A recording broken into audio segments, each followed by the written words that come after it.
I was looking forward to like a lot of the senior stuff and doing like class tournaments and just like the senior celebrations at school. Just a normal day, you go in, talk to your friends, kind of stuff like that. What were your goals for the school year before the damage? To do sports and to graduate. Before the damage happened, I would go to the junior high and I would be there in the mornings. I would do duty in the morning, just watching kids in the gym.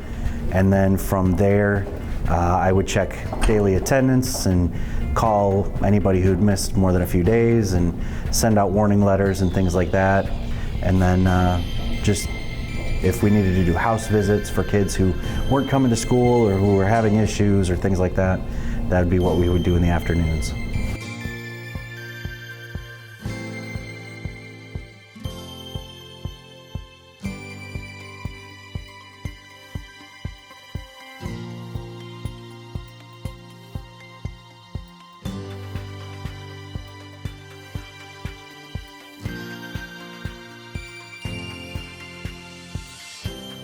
What were your goals for this school year before the collapse? I had a lot of goals for the school, and if you noticed, the school was going in a totally different direction from the day I arrived. You know, we added programs like wood shop, the CBI program. We added a drone program. So we were very committed to making sure that the students at Lakeside High School were receiving the best education they could.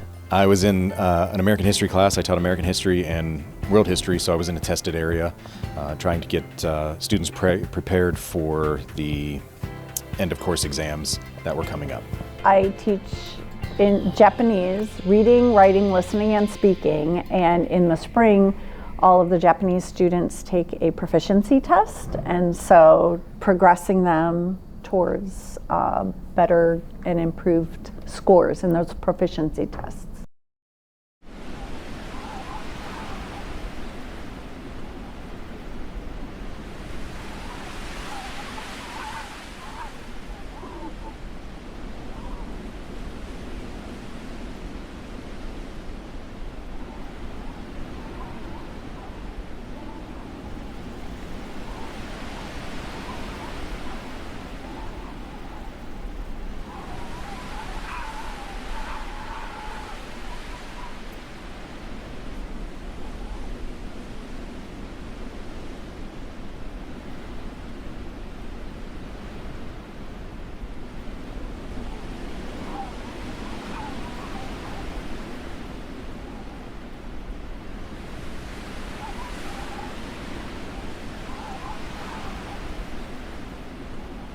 Well, Ashtabula area city schools will be closed for the remainder of the week because of the snow and some damage. But Lakeside High School will be closed indefinitely because of a partial roof collapse.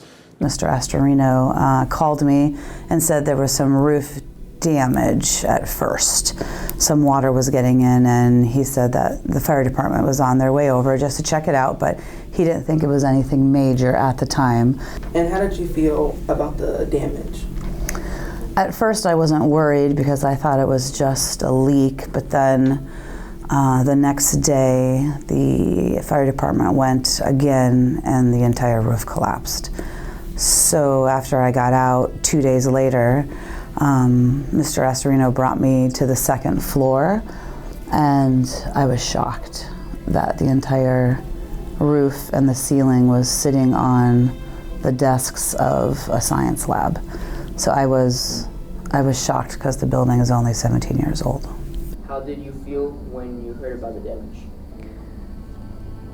I was a little upset, a little worried about my future, kind of angry too. At first I didn't understand the extent of the damage, and I wasn't very worried about it. I thought maybe it was just a small hole in the roof and it wasn't going to be a big deal. I didn't really believe it. I was like, oh no, like it's fine. It's probably just like a little bit of the school, like we'll be back, it's fine. I was pretty sad and pretty stressed out because that's your school, you know, like we were supposed to graduate from there, you don't know what's going on. I was heartbroken. Both my kids went to Lakeside High School.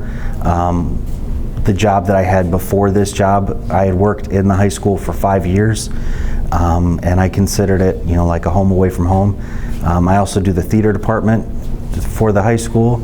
And so not having availability to those resources and to that space, it just broke my heart, because not only were we put out, but you guys wouldn't have your place.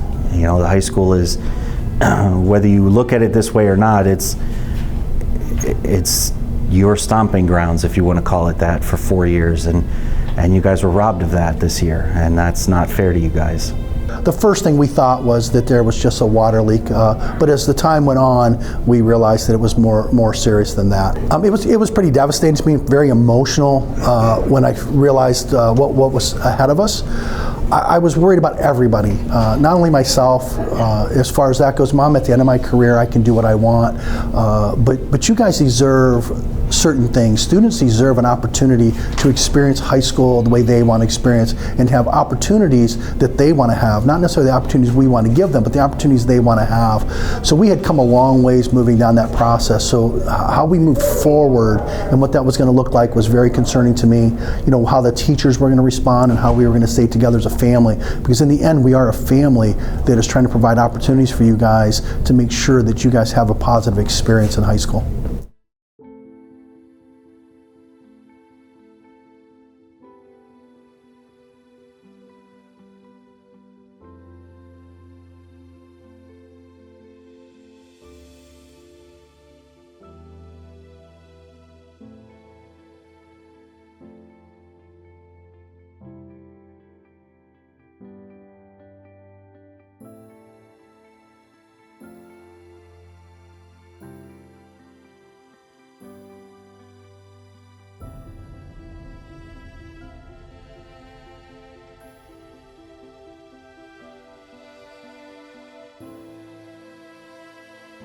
How is your typical day different from before the damage?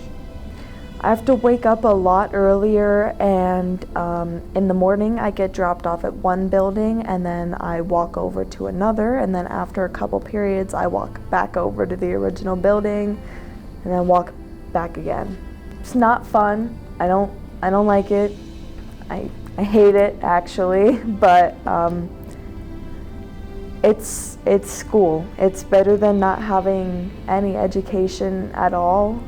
So the biggest adjustment now at the new building is that I don't have my own classroom all day. I get to switch classes from one classroom to the next. So I'm in other teachers' classes during their planning periods.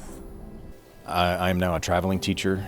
I share a classroom. I'm technically the second teacher in most of these classrooms, so I don't have a space that's my own. My schedule and like who I talk to in classes and stuff. How is your typical day different than before the clubs? I have to walk across to Erie Intermediate for choir and stuff, so that's definitely a lot different than just walking down to Ewing. Yeah, and how is that walk in between schools? Pretty cold, kind of scary. So as I was saying, now I start here at Lakeside 10 through 12. I meet with my coworkers for a little bit, and then we jump in a van and we drive over to Erie Intermediate, and we grab some kids from there. We run them to the junior high. We grab kids from the junior high. We run them down here. We have a few minutes to make some phone calls, and then we grab those kids from Erie, run them back to the junior high. Yesterday when we came back over here, there were some kids that had missed the bus over to Lakeside 9, and so we grabbed them and took them over to Lakeside 9. And that's the majority of my day now, is spent in a van driving kids around and going from point A to point B and back again. So I did lose a lot of personal items, clothing, school supplies, a laminating machine that was pretty expensive. But one of the things I was most worried about receiving back is my grandma's arrowhead collection that I had left in the room. The arrowheads were glued to a frame, and it was invaluable because my grandpa had dug up the arrowheads from his farm, and my grandma framed them, and the arrowheads can't be replaced. So thankfully there were some administrators here who were very helpful. and I got them back. In my Japanese classroom, I had lots of artifacts from many of my trips to Japan. When I was in college, I had lived in Japan for a year, 10 months. And so I had a lot of different like personal items and things from when I had been in Japan then, and then I've taken other trips back to Japan. So I lost pictures and some different fun little Japanese items and things.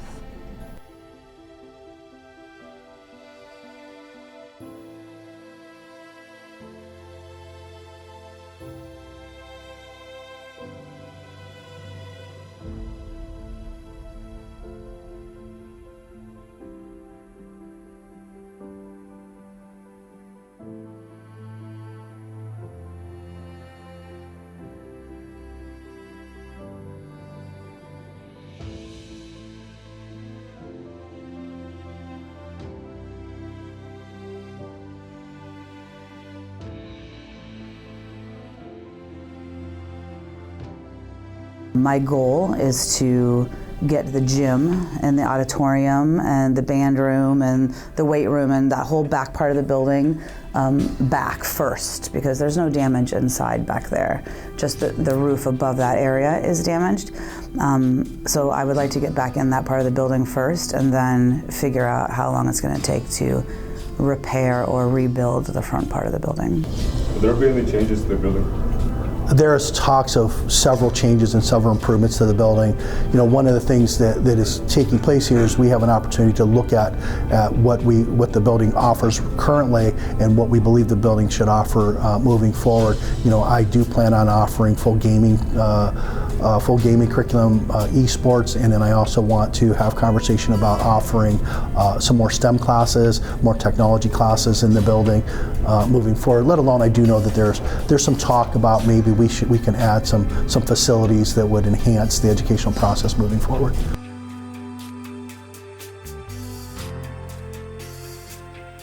I'd like a cafe or like a little bistro, somewhere to get coffee. I would like to see newer classes and newer activities and clubs. Maybe at lunchtime, an outside area to sit down with you guys. How about that? A little fresh air. We need a hockey team. That's what I want to see. More group like pep rallies and activities. I would love to see a boba stand and also a really big playground and recess time. A pool. So I'm a swimmer, so I heard weather won't say some. Thank you.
All right, I'm out. Peace out, Girl Scout.